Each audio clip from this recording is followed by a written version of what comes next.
Зголемување на минималната плата на 14.500 денари до крајот на оваа година, односно покачување од 2000 денари, најави премиерот Зоран Заев. Ја поттикнуваме секако и спиралата на раст на платите и со тоа и со другите владени мерки добиваме и покачување на просечната плата.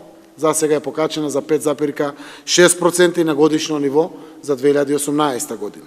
Оваа година секој месец имаме поголема плата за истиот од претходната година.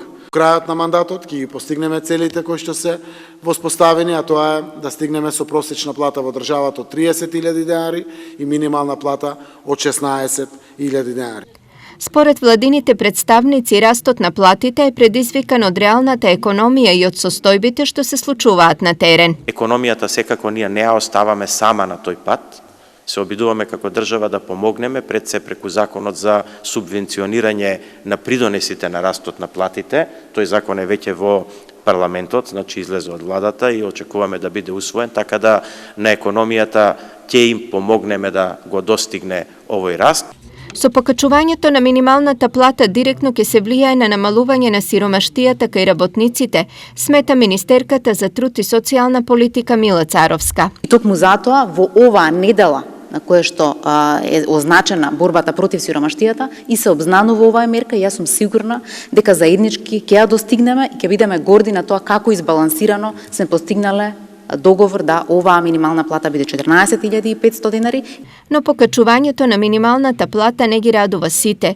Дел од трудоинтензивните гранки се исправени пред голем предизвик и за нив прашање е дали сите фирми ќе го издржат ова покачување. Како на текстилната индустрија, односно и на другите индустрии кои што имаат потреба, да им се овозможи ова зголемување да биде одржливо.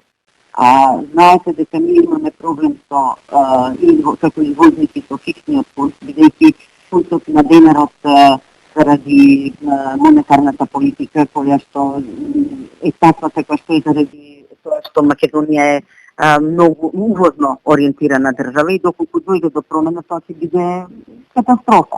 Немаме поддршка за зголемување на продуктивноста, а треба да ги обезбедиме сите овие средства. Тука е проблемот. Во моментот минималната плата изнесува 12.507 денари. Неа ја примаат околу 130.000 работници.